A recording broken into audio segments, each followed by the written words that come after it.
성도 여러분 안녕하십니까? 하나님의 특별하신 은혜가 우리 가운데 함께 하셔서 오늘 이 시간이 말씀의 은혜를 나누는 귀한 시간이 되시기를 간절히 바랍니다. 오늘 우리가 함께 나눌 말씀은 사사기 7장 16절부터 있는 말씀입니다. 300명을 세 대로 나누어 각 손에 나팔과 빈 항아리를 들리고 항아리 안에는 횃불을 감추게 하고, 기드온의 군대의 주무기는 이처럼 나팔과 항아리와 횃불이었습니다. 어떤 사람은 이 세 가지에 대해서 이렇게 이야기합니다. 나팔을 불면 많은 사람들이, 300명이나 되는 사람이 나팔을 불면 원래는 한 부대에 1명 정도씩 나팔수가 있으니까 거의 300개 부대가 오는 것과 같은 소리를 냈다. 그렇게 말하는 사람도 있고요. 그 다음에 항아리는 당연히 횃불을 감추는 데 사용이 됐겠지만 그것과 더불어 항아리를 깨뜨리는 소리가 적군을 놀라게 하는 소리였다. 그렇게 말하기도 합니다. 그 다음에 횃불도 마찬가지로 모두가 다 횃불을 들었다는 이야기는 훨씬 더 많은 숫자가 공격해 오는 것처럼 보이게 했다. 그렇게 설명하기도 합니다. 이런 이야기들이 모두 틀린 이야기들은 아닐 수 있습니다. 그런데 어쨌건 그 세 가지를 들어라 라고 말씀하셨는데요. 중요한 것은 이 300명의 군사들에게 사실 싸움에 전혀 쓸모없는 것들만을 들게 했다는 것입니다. 아까 말씀드린 것처럼 나팔이 그 독려하는 정도, 그리고 항아리에 숨겨진 그 횃불이 밤에 야간 전투에서 빛을 비추는 정도는 할 수 있었겠지만, 결국 지금 이 이야기는 무엇이냐면 하나님께서 이 싸움의 주체가 되신다라고 말하고 있는 것이죠. 이 싸움은 누가 싸우는 싸움이냐? 하나님이 싸우시는 싸움이라는 것입니다. 이 이야기에 지금 등장하는 존재들을 보면요, 첫째는 기드온이죠. 300명을 세 대로 나누는 그 주체가 기드온입니다. 두 번째로 300명의 군사들인데, 그리고 그 다음에는 나팔, 항아리, 그리고 횃불, 이렇게 5 존재가 나오는데요. 중요한 것은 이 5 존재들 중에서 단 하나도 싸우는 존재는 없다는 것입니다. 병정들은 물론 싸울 수 있죠. 그런데 실제로 이 싸움에서 그 군사들, 병정들은요, 싸우는 존재로 거기 가지 않았다는 말입니다. 이들은 다 하나님께서 쓰시는 존재에 불과했던 것입니다.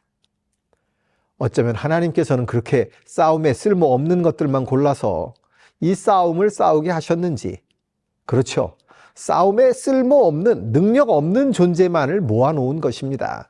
그리고 이 싸움이 시작됩니다. 여러분, 기드온이 이렇게 말합니다. 17절입니다. 너희는 나만 보고 내가 하는 대로 하되, 내가 그 진영 근처에 이르러 내가 하는 대로 너희도 그렇게 하라고 이야기합니다. 나와 나를 따르는 자가 다 나팔을 불거든 너희는 나팔을 불라고 말하고, 항아리를 깨트려서 불을 밝히면 너희도 그렇게 하라고 하고, 외치면 너희도 외치고 나를 따라해라, 이렇게 말하고 있는 것이죠.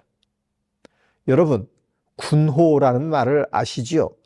군인들이 서로 신호를 나누는 것을 이야기합니다. 그런데 기드온이 이제 이 300명을 셋으로 나누어서 100명, 100명, 그리고 100명, 이렇게 셋으로 나누어서 적군을 감쌌을 것입니다. 그 다음에 그들에게 한 말이 무엇이냐면 나를 따라하라고 하는 것입니다. 하나님의 백성들에게는 하나님이 지도자이시지 따로 지도자가 필요 없다고 말하는 사람들도 있습니다. 이게 무슨 얘기냐면 우리가 다 하나님 앞에서 똑같은 존재이기 때문에 누군가가 특별히 그 일을 할 필요가 없다고 말을 하는 사람들이 있다는 것이죠.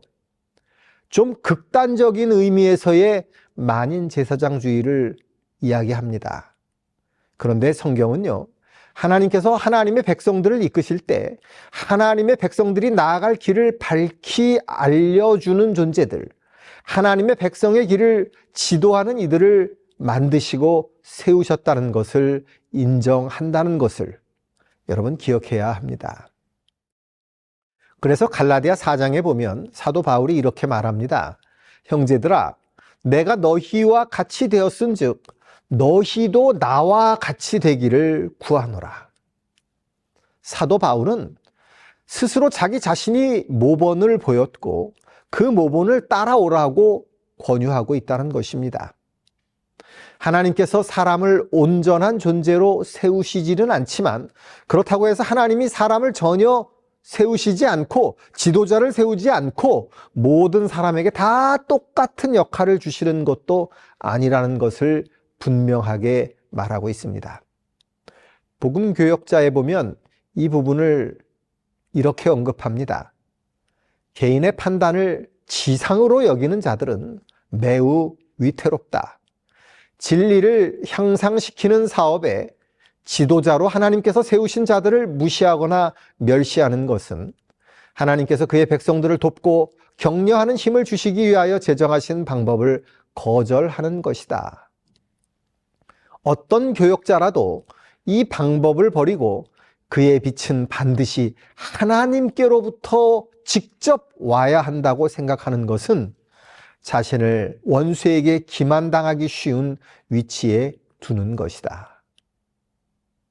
여러분, 하나님은요, 누구하고든지 이야기하실 수 있습니다. 그렇죠. 우리 중 누구에게도 말씀하실 수 있고, 우리 중 누구에게도 하나님께서 직접적으로 계시를 주실 수 있지요.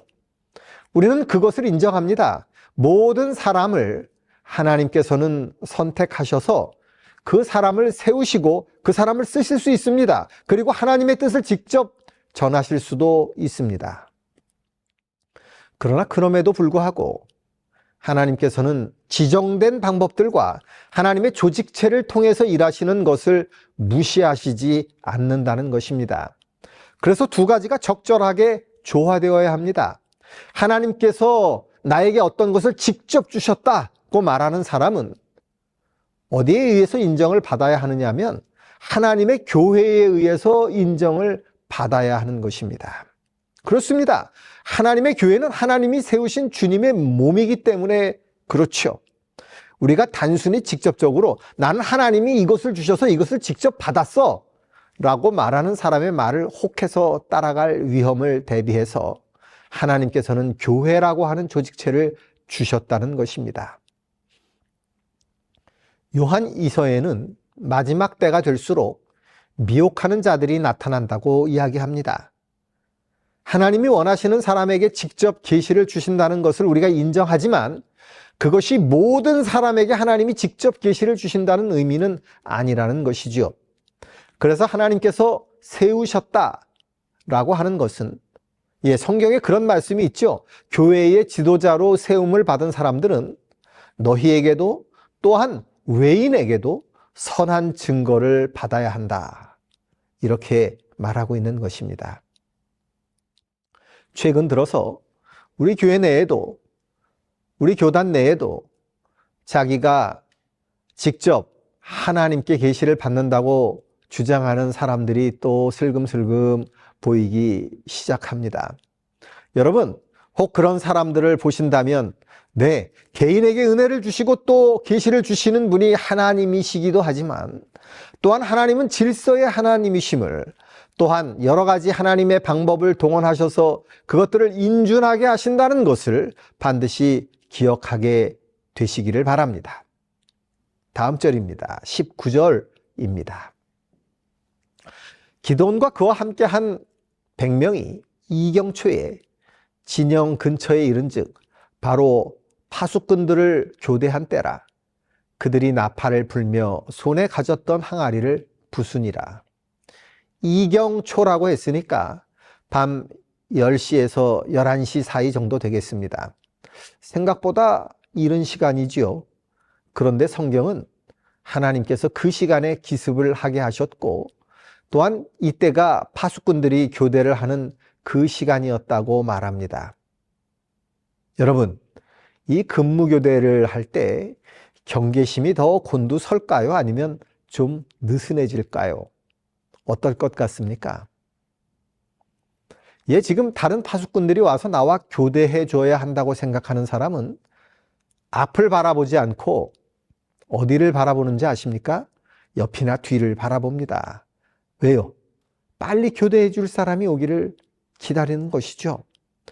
그 다음에 이제 막 파수꾼이 돼서 파수꾼 역할을 시작한 사람은 아직 제정신을 차리기가 어렵습니다. 조금 좀 소홀해지기가 쉬운 때죠. 통계에 의하면 우리 교회에 성도들이 계시는데 성도들이 한 교회를 잘 추석하시다가 다른 교회로 옮겨야 되겠다. 혹은 이제 좀 쉬었으면 좋겠다. 이런 생각을 하시다가 간혹, 정말 간혹 그렇게 결심하시는 것을 실행하시는 분들이 있습니다. 그런데 언제 그것을 실행하는지 아십니까? 바뀔 때 합니다. 바뀔 때. 여러분, 누가 바뀌고 무엇이 바뀔 때인지는 여러분 아시겠죠? 바뀔 때 주의해야 합니다. 뭔가가 바뀔 때일수록 더 세심하게 관리해야 하고 바뀔 때일수록 더 정신을 차려야 합니다. 그렇게 해서 떨어지는 사람들이 없도록 잘 살펴야 됩니다. 왜냐하면 처음에는 모르거든요. 모를 때 이렇게 한쪽이 빠져버리면 사실 그런가 보다 하고 지나갑니다. 왜냐하면 그 전을 잘 모르기 때문입니다. 그래서 이 파수꾼이 교대하는 때라고 이렇게 딱 기록해 놓은 것은 특별한 의미가 좀 있다고 저는 생각해요. 우리 교회도 잘 살펴봐야 됩니다. 정말 잘 살펴야 되는데 특히 무언가가 바뀌면서 어수선해질 때 잘 살펴봐야 됩니다. 그렇지 않으면 위기가 닥쳐올 수가 있습니다. 그래서 교회는 되도록이면 어수선해지지 않게 해야 합니다. 그렇지 않겠습니까? 경계가 느슨해지는 시간을 만들지 말아야 합니다. 그것이 교회의 손해가 되기 때문입니다. 우리가 내부의 일을 너무 살피느라고 외부를 바라보지 못하게 한다든지 아니면 외부를 너무 바라보기 때문에 내부를 살피지 못하게 된다든지 하면 안 됩니다. 갑자기 무언가가 교체되는 시간에 혼란이 와서 양떼를 잃어버리는 그런 어리석은 일들이 우리 교회에 자주 벌어져서는 안 된다라는 생각을 저는 이 사사기 7장 19절을 보면서 하게 됐습니다. 이제 드디어 그들이 나팔을 불면서 손에 가졌던 항아리를 부숩니다. 여러분, 항아리는 질그릇이죠. 정확하게 표현하면 질그릇입니다. 그들이 가지고 있던 질그릇, 그 질그릇의 역할은 무엇이었느냐 하면 빛이 새나가지 않게 하는 것입니다. 거꾸로 이야기하면 빛이 비춰지려면 그 항아리가, 그 질그릇이 깨져야 된다는 것입니다. 그렇지 않습니까? 여러분, 이 진흙 항아리가 뭘 상징한다고요? 우리 지난 시간에 이야기를 나누었죠. 사람들입니다. 성경이 그렇게 말하지 않습니까? 하나님은 토기장이요 너희는 그릇이다. 그런데 이 그릇이 전혀 깨질 생각을 안 하면 그 안에 있는 횃불은 비춰질 수가 없다는 것입니다. 무슨 얘기인지 여러분 다 이해하시리라고 생각합니다. 진흙 항아리가 깨져야 그 안에 있는 빛이 드러나 보입니다. 여러분, 기드온이 이때로부터 어떤 경험을 하게 되는지 여러분 그 뒤의 이야기를 아시지 않습니까? 그는 자기를 내세우지도 않았고 자기 전공을 강조하지도 않았습니다. 이 이야기는 우리가 다음 시간에 또 나누겠습니다. 어쨌든 기드온은 자기를 비우는 경험을 했고 자기를 깨뜨리는 경험을 했습니다. 이스라엘도 자기가 깨지는 경험을 했고 그 경험 덕분에 이 승리를 가져올 수가 있었다는 것이죠. 성도 여러분, 우리가 영적으로 이기는 경험, 그 경험을 하기 위해서는 한 가지 조건이 있는데 그것이 바로 우리가 깨져야 한다는 것입니다. 우리가 깨져야 우리 속에 있는 그 횃불, 그 빛이 드러나 보여진다는 것이죠. 그 빛은 하나님의 복음의 빛이기도 하고 그 빛은 하나님께서 우리에게 맡겨주신 말씀의 빛이기도 합니다. 그래서 이사야 45장에 말씀하기를 질그릇 조각 중 한 조각 같은 자, 네, 우리들을 이야기하는 것입니다. 질그릇 조각 같은 나. 그러나 그 조각이 깨어졌을 때 더 이상 그 질그릇이 보이는 것이 아닙니다. 질그릇 안에 있는 하나님의 빛이 보이게 되는 것입니다. 내가 깨지고 자기 자신이 하나님께 바쳐질 때만 이 일이 가능합니다. 하나님께서 우리에게 은혜를 주셔서 우리들의 마음이 하나님 앞에서 그리고 우리의 자아가 우리 하나님 앞에서 깨지는 그런 경험들을 함께 하시는 우리 성도들이 되시기를 간절히 바랍니다. 이제 모두가 기드온을 따라서 나팔을 불고 항아리를 부수고 횃불을 들고 여호와와 기드온의 칼이다 이렇게 외칩니다. 이 전쟁이 누구의 전쟁이라고요? 하나님의 전쟁이라는 것입니다. 여러분, 우리의 싸움은 언제나 하나님의 싸움이라는 것을 잊어서는 안 됩니다. 내 싸움을 내가 하려고 하니까 힘이 듭니다. 내 싸움을 내가 하기 때문에 그 싸움에서 이기지 못하는 경우가 생깁니다. 그러나 우리가 하나님께 맡기면 하나님께서 그 싸움을 싸우십니다. 여러분, 그 싸움을 어떻게 하나님께 맡길 수 있을까요? 기드온의 용사들은 미디안 진영을 둘러쌌습니다. 아까 말씀드린 것처럼 둘러쌉니다. 그럼 둘러싼 다음에는 어떻게 해야 될까요? 전쟁을 하려면 좁혀가야 되죠. 싸움이라는 게 그렇지 않습니까? 뭐 도간에 든 쥐, 뭐 이런 이야기도 있습니다. 물론 이 둘러싼 군사들보다 그 안에 갇혔다고 이야기할 수 있는 그들의 연합군의 수가 너무 크긴 하지만 삥 둘러쌌습니다. 그 다음에는 어떻게 해야 됩니까? 진격을 해야죠. 돌격 앞으로를 해야 됩니다. 그런데 이 싸움은 그렇게 하는 싸움이 아니었어요. 21절입니다. 제자리에 서서. 여러분, 제자리에 서서입니다. 그러니까 이 싸움은 돌격 앞으로가 아니에요. 어디에서요? 자기 자리에 서서요. 21절에 보면 그들이 제자리에 섰다고 분명히 말합니다. 제자리에 서서 나팔을 붑니다. 그리고 횃불을 들고 함성을 지르고 소리를 냅니다. 여러분, 여리고성이 이스라엘 백성의 나팔 소리와 함께 무너졌는데 그때 그들이 여리고성으로 진격을 해서 그 성이 무너졌을까요? 아니죠. 그 자리에 서서 그들이 그 싸움을 하나님의 싸움이라는 것으로 인정했을 때 여리고성이 무너졌습니다. 여러분, 이 기드온의 이야기도 똑같습니다. 서 있다 라는 말은 무슨 얘기냐면 앞서가지 않는다는 이야기입니다. 누구보다 앞서가지 않아요? 자기들을 지도하시는 하나님보다 앞서가지 않는다는 것입니다. 서 있다는 것은 하나님보다 먼저 달려나가지 않는다는 뜻입니다. 하나님께서 서 있으라고 한계를 정해주셨을 때 거기에 서 있었다는 이야기입니다. 나 혼자 먼저 움직이지 않았다는 것입니다. 사랑하는 성도 여러분, 하나님께서 우리의 싸움을 대신 싸워주실 때 우리에게 요구하시는 것이 돌격 앞으로가 아닙니다. 하나님께서는 우리에게 서 있으라고 말씀하십니다. 이 싸움의 이야기는 이스라엘 사람들은 납달리와 아셀과 온 므낫세에서부터 부름을 받고 이제 미디안을 추격하였더라, 이렇게 마무리됩니다. 전투는 끝났고 이제 미디안은 도망갑니다. 그리고 이제 그 미디안과 연합군은 패잔병들이 되었습니다. 그들을 추격하는 것은 이스라엘에게 맡겨졌습니다. 승리는 누가 취했을까요? 승리는 누가 하신 것입니까? 하나님이 하셨습니다. 그러나 패잔병들을 잡고 전리품을 취하는 일은 하나님의 백성들에게 맡겨졌습니다. 여러분, 하나님께서는 우리를 통해서 이 모든 것들을 마무리하기를 원하십니다. 왜 아까는 하나님이 다 하신다고 그래 놓고 갑자기 또 우리를 통해서 뭘 하라고 그러냐, 이렇게 말씀하시면 안 됩니다. 승리를 얻는 것은 하나님이 하시는 것이고 그 승리로부터 취하는 것은 누가 하는 거라고요? 우리가 하는 것입니다. 이것을 분명하게 기억하게 되시길 바랍니다. 여호수아 23장 10절에 보면 여호수아는 그의 마지막 설교에서 이렇게 말합니다. 너희 중에 한 사람이 1000명을 쫓으리니 이는 너희 하나님 여호와 그가 너희에게 말씀하신 것 같이 너희를 위해 싸우심이라. 이런 놀라운 싸움은 우리 가운데서도 늘 일어납니다.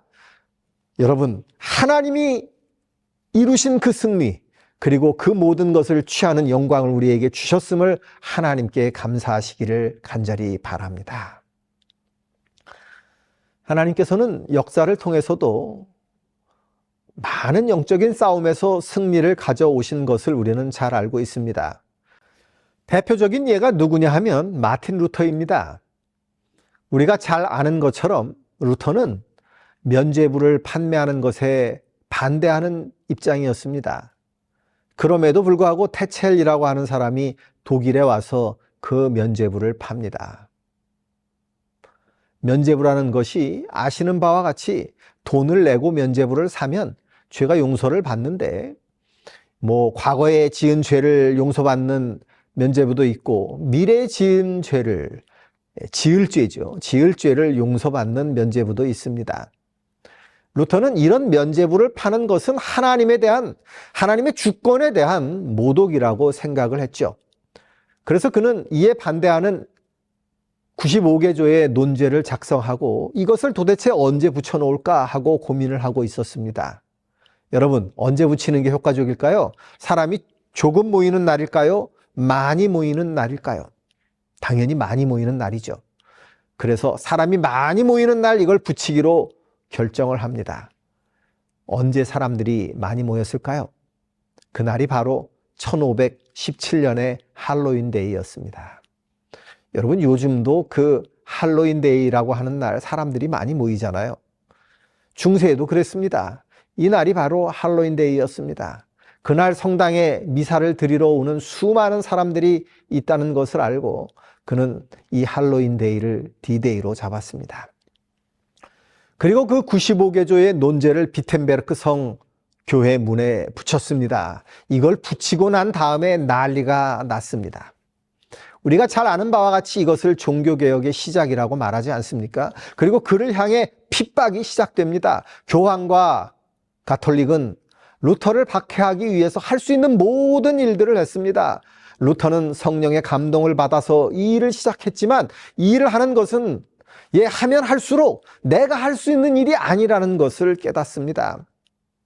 여러분, 중세의 교황의 위세가 얼마나 등등했는지 잘 아시죠?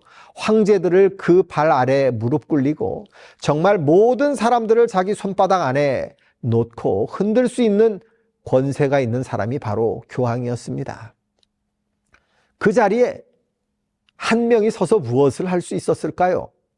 마치 13만 5천 명 앞에 혼자 서 있는 기드온, 아니죠. 기드온은 주변에 300명이라도 있었죠. 그것보다 더 큰 중압감이 아마 루터에게 다가왔을 것입니다.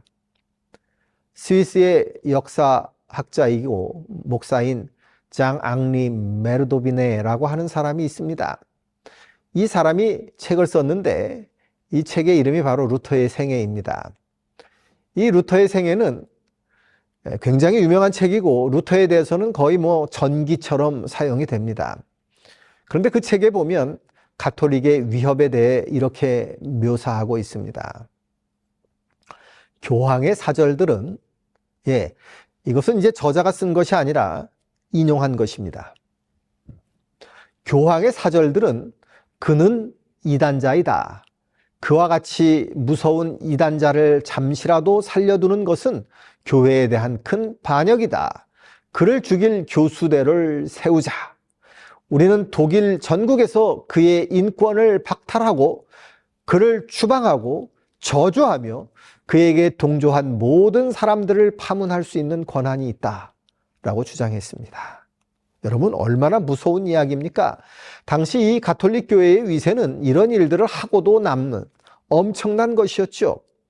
그런데 각 시대의 대쟁투는 이렇게 설명합니다.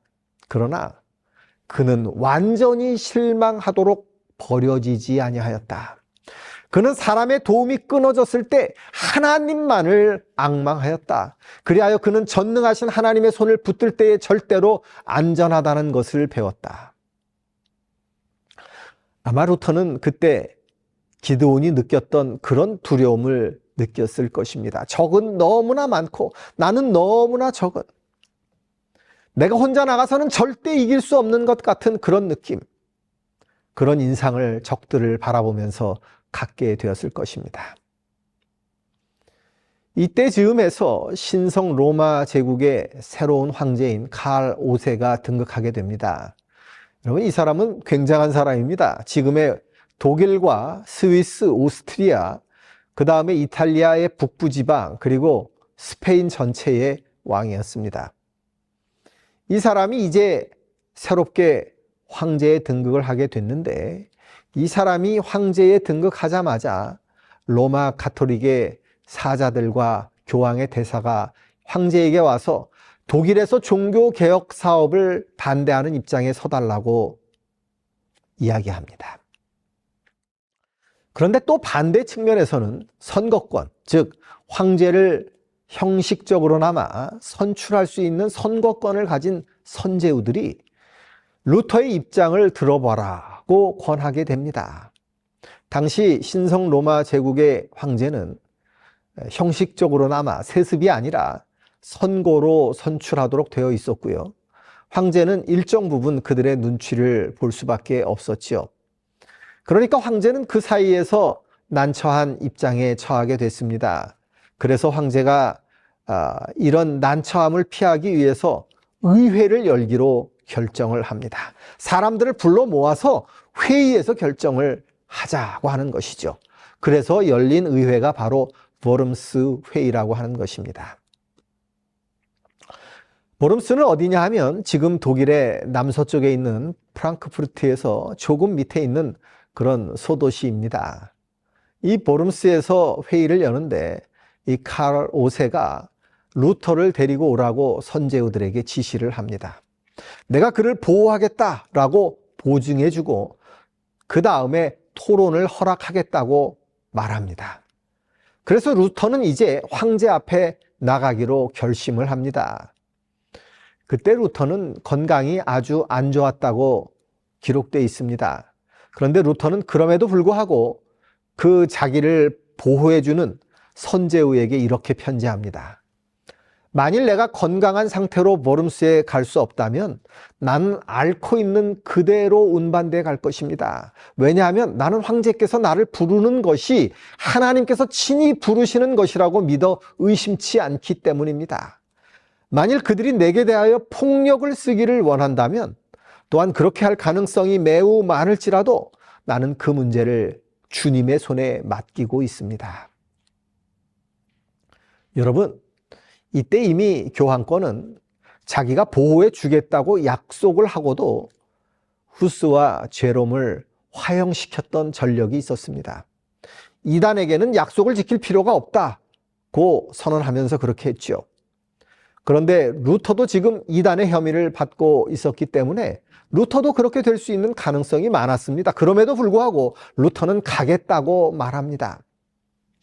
세 젊은이들을 타오르는 풀무불 속에서 지켜주신 하나님께서는 지금도 살아계셔서 통치하십니다. 그분께서 나를 구원해 주시지 않을지라도 나의 생명은 별반 중요하지 않습니다. 다만 복음이 악한 자들의 조롱을 받지 않도록 보호하고 복음을 위하여 우리의 피를 흘립시다. 겁을 내면 그들이 반드시 승리하기 때문입니다. 모든 사람들의 구원을 위하여 내가 사는 것이 좋으냐 죽는 것이 좋으냐 하는 문제를 결정하는 것은 내가 아닙니다. 선후 전하께서는 내가 도망하는 일과 믿음을 취소하는 일 이외에는 나에게서 어떤 것이든지 기대해도 좋습니다. 나는 도망할 수 없으며 믿음을 취소할 수는 더욱 없습니다. 루터는 이렇게 자기의 믿음을 고백합니다. 이때 보름스에는 누가 왔느냐 하면 지롤라모 알레한드로라고 하는 사람이 오게 되었는데 그는 교황의 대사로 독일에 파견된 사람입니다. 나중에 추기경이 되죠. 이 사람이 이제 루터가 이쪽으로 온다는 것을 듣고는 생각합니다. 루터가 와서 그 많은 보름스에 있는 사람들에게 설교를 하면 우리들이 질 것 같다. 그러니까 오지 못하게 하는 것이 더 좋겠다고 생각을 하고요. 칼 5세에게 가서 루터를 오지 못하게 해달라고 이야기합니다. 그때 그는 교황이 루터를 파문한다고 하는 파문조서를 가지고 갑니다. 그러니까 황제도 그 파문조서를 보면서 루터를 이곳에 오지 못하게 해야 된다는 교황 대사의 말을 들어야 되겠다고 생각을 하게 되죠. 그래서 루터가 신앙의 취소를 원하지 않는다면 보름스 회의에 오지 말라고 번복하는 명령을 내립니다. 알레한드로는 거기에 만족하지 않고 루터를 정죄하기 위해서 온갖 수를 다 씁니다. 그리고 루터는 이 교회와 국가와 또 모든 국민들에게 정말 원수와 같은 존재라고 말하면서 그 의회의 첫 번째 날에 이렇게 반응합니다. 여러분, 이것이 루터에게 가해진 그 위협이라는 것을 생각하시면서 한번 들어보시기 바랍니다. 루터의 오류에는 10만 명의 이단을 화형시킬 만한 재료가 넉넉히 있다. 여러분, 몇 명을요? 10만 명을 화형시킬 만한 재료가 넉넉히 있다고요. 그러면서 이렇게 계속합니다. 루터당이란 무엇인가? 오만한 교사들, 타락한 신부들, 방탕한 승려들, 무지한 변호자들, 부패한 귀족들, 잘못 지도되어 비뚤어진 일반 백성들의 집단이다. 그러나 가톨릭은 수와 능력과 권력 면에서 그들보다 얼마나 우세한가. 여러분, 우리는 수와 세상의 능력과 세상의 권력을 두려워하면서 하나님의 뜻을 가지고 제대로 설 수 없다는 것을 압니다. 기드온도 그랬고요. 루터도 그랬습니다. 수를 두려워했다면 그는 위대한 분 앞에 결코 설 수 없었을 것입니다. 이 유명한 의회에서 만장일치로 결의하여 무지한 자를 계몽하고 교만한 자를 경고하고 요동하는 자를 안정시키고 약한 자에게 힘을 줄 것이다. 여러분, 이 말이 무슨 얘기냐 하면 결국 여기 루터가 오게 된다면 그를 잡아 죽여야 한다고 하는 말이죠. 이제 이 회의에서는 큰 싸움이 벌어집니다. 개혁파 제후들과 가톨릭파 제후들 간의 싸움이 벌어집니다. 그리고 개혁파 제후들이 황제에게 와서 말합니다. 루터에게 와서 말할 수 있는 기회를 줍시다. 그 다음에 우리가 판단합시다. 고 진언을 했고 마침내 황제가 또 거기에 동의하게 됩니다. 그래서 루터에게 통행권을 줘서 보름 동안 그의 안전을 보장하게 됩니다. 그 통행권을 받고 루터는 이제 위텐베르크로부터 보름스로 가게 됩니다. 많은 루터의 친구들이 루터에게 와서 가지 말라고 말리죠. 왜냐하면 그런 것들을 믿고 갔다가 이미 화형을 당한 사람들이 있었기 때문입니다. 그때 가지 말라고 하는 사람들에게 루터는 이렇게 말하죠. 그들이 바라는 것은 내가 보름스에 가는 것이 아니라 나의 정죄와 나의 죽음이다. 그러나 그것은 문제가 되지 않는다. 나를 위하여 기도하지 말고 하나님의 말씀을 위하여 기도하라. 그리스도께서는 당신의 성령을 내게 주셔서 그 오류의 사자들을 이기게 하실 것이다. 나는 나의 일생을 통하여 그들을 멸시한다. 나는 죽음으로써 그들에게 승리할 것이다. 그들은 보름스에서 내게 신앙의 취소를 강요하기 위하여 광분하고 있다. 나의 취소는 다음과 같을 것이다. 나는 전에 교황을 그리스도의 대리자라고 말했지만 이제부터 나는 교황을 우리 주님의 대적이요 마귀의 사도라고 주장한다. 이제 루터는 비텐베르크를 떠나서 의회가 열리는 보름스로 가게 됩니다. 가는 동안 여러 도시들을 지나게 되는데 어떤 도시에서는 루터의 행렬을 맞이하면서 욕하고 위해를 가하려고 하고 또 어떤 도시에서는 그를 환영하고 설교하게 하고 이런 일들이 계속 벌어집니다. 그러면서 루터는 꽤 여러 도시들을 거쳐서 이제 이 보름스에 도착을 하게 됩니다. 어떤 사람들이 와서 이야기합니다. 그들은 후스에게 한 것처럼 당신을 화형시킬 것입니다. 루터가 대답합니다. 그들이 보름스로부터 비텐베르크에 이르는 길에 불을 질러서 그 불꽃이 하늘에 닿는다 할지라도 나는 주님의 이름으로 그 가운데를 통과하여 그 앞에 설 것입니다.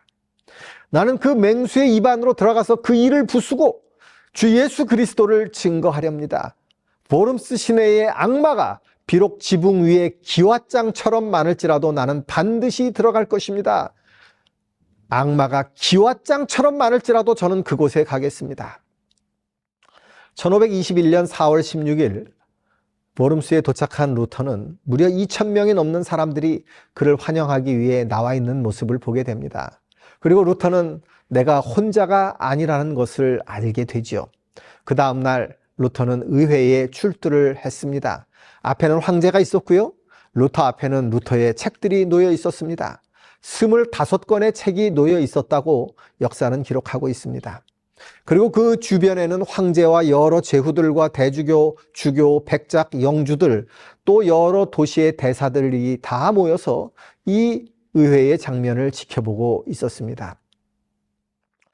교황 측에서 먼저 변론을 시작했습니다. 교황의 대사로 온 사람은 요한 마이어 본 에크라고 하는 신학자였는데 그 사람은 대주교였습니다. 이 대주교가 와서 루터에게 질문합니다. 첫째, 이 책들은 당신이 쓴 책이 맞는가? 둘째, 이 책에 쓴 내용과 사상을 그대로 견지할 것인가?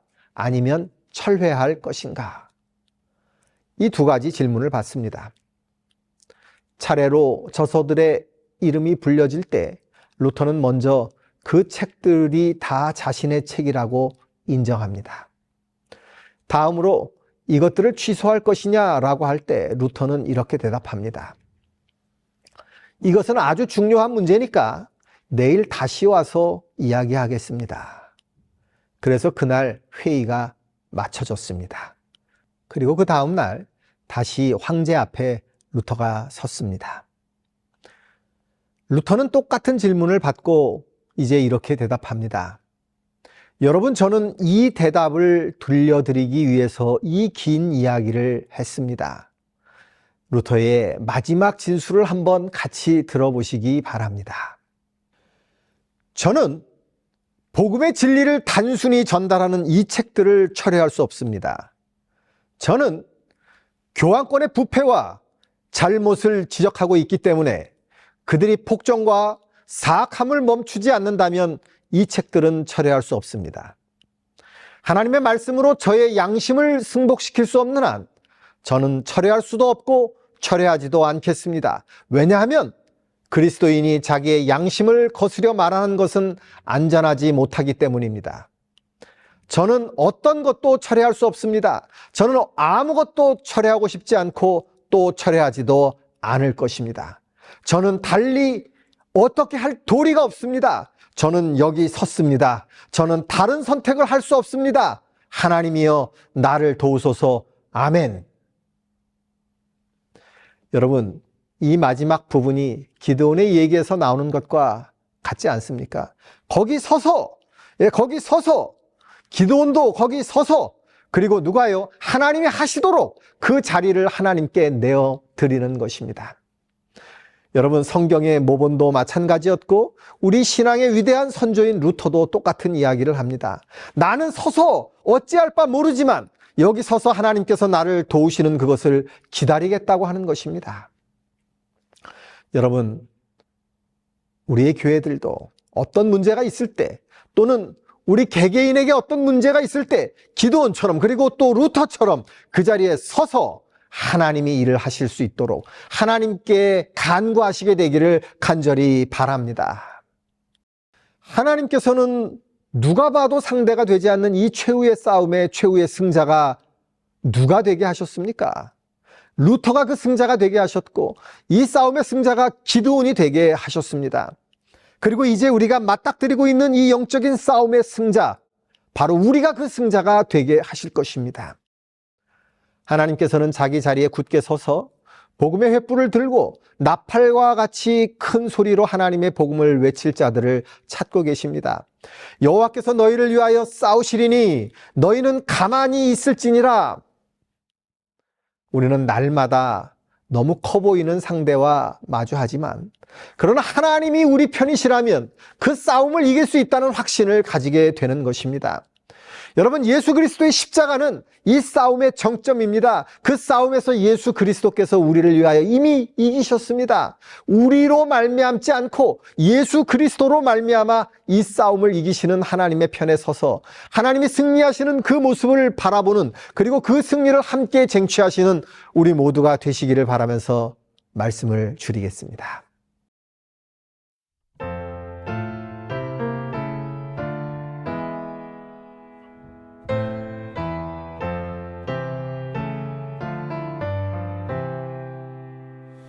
내 주는 강한 성이요 또 나의 방패 되시니 큰 환난에서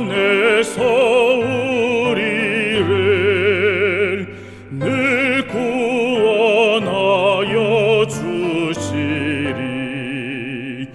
옛 원수 마귀는 이때에 힘을 써 괴휼과 권세로 제 무기 삼으나 주 권능 당치 못하리. 내 힘만 의지할 때에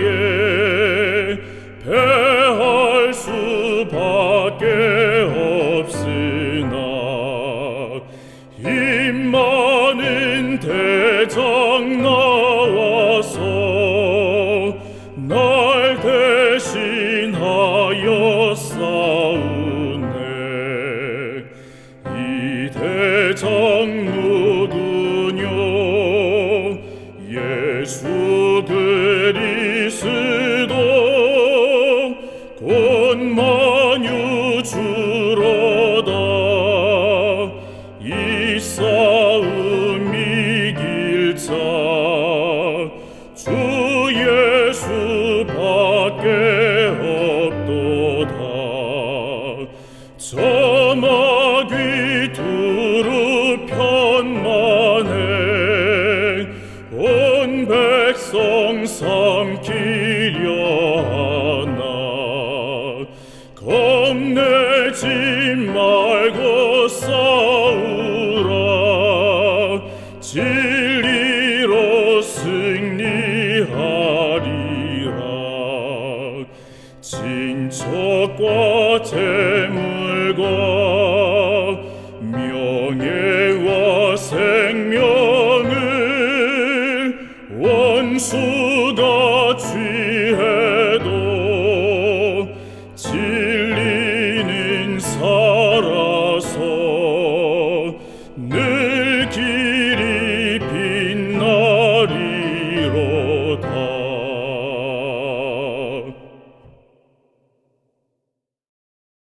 하늘에 계신 아버지, 우리를 지켜주시고 우리의 싸움을 친히 싸우시는 하나님의 은혜에 감사합니다. 우리를 지키시고 구원하시는 하나님의 능력을 신뢰하게 하시고 우리의 자리에 서서 우리의 구원을 이루시는 하나님의 승리를 바라보게 하시고 우리도 주님과 함께 선한 싸움을 싸우게 하시옵소서.